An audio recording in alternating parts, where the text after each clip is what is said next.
Чоң рахмат, урматтуу Мирбек Кемелович. Сизде маданият менен маалыматтан сырткары жаштар саясаты дагы сизде. Кыргызстанда акыркы бир жума ичинде үрөй учурган көп жаңылыктар болду. Бул жанагы жогорку класстагы балдардын өлүмү. Элестетсеңиз, бир жуманын ичинде мына 5-6 баланын өлүмү катталды. Ысык көлдө, Ноокатта, Токмокто 10-11 класстын балдары астын өлүп атпайбы азыр? Суицидке барып атат да балдар. Мына жаштар саясаты сиз бүт министрликтер ушул боюнча иштеп, премьер-министр чукул жыйын өткөрүш керек эле. Эмне үчүн өткөрбөй атасыңар? Алмаз Акунжанович. Министрлер кабинетинин төрагасы бардык министрликтердин чакырып жыйын өтүш керек. Бул трагедия. Мына 5-6 бала өлдү. Асыны өлгөнү бар, Уртокмоктон өлгөнү бар. Мамлекет үчүн, ата-эне үчүн баладан кымбат эмне бар? Баладан баалуу эмне бар? Эч нерсе жок.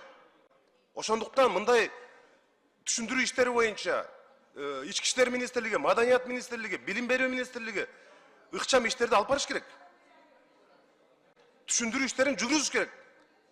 Кече мына мен 7-кабатта биздин коллегаларыбыз жыйын өттү. Ошол жерде мына Надир Азимовна, Нилюфар Якупчановна бардыгы айтышты. Суроолорун берсе мен карап отурдум. Биз болсо план түздүк деп отурат. Кагазга жазып алыш. Ушул жумуш ошол. Мен көргөн жокмун. Бир дагы райондо, шаарларда балдарга психологдор боюнча түшүндүрүү иштери жок. Балдардын коопсуздугу бүгүнкү күндө чоң коркунучта турат азыр. Мына Асын өлгөнү дагы, Мушташ өлгөнү дагы ошондон болуп атат. Бир жакшынакай мөлтүрөгөн чырактай балдар кыздар каза болду да мына бир жуманын ичинде 5-6 бала деген. Өнүккөн өлкөлөрдө бир баланын өлүмү жалпы улуттук, мамлекеттик деңгээлдеги чоң трагедия. Бизде болсо жөн эле статистика катары карап коюп атасыңар.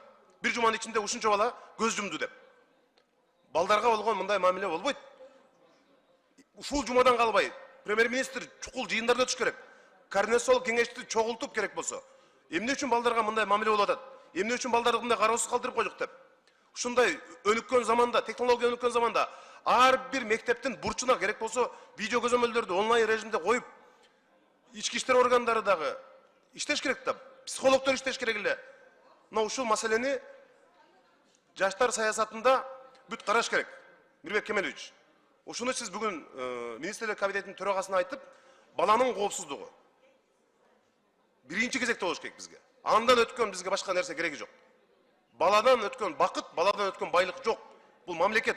Бала бир эле ата-эненики эмес, бала мамлекеттики дагы. Ошон үчүн бул балдарга болгон мамилени кескин өзгөрткүлө. Президенттин алдында билесиңер, өз атайын өкүлчүлүк бар.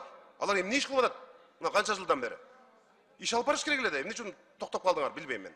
Ушу сунуш катары жазып алсаңыз.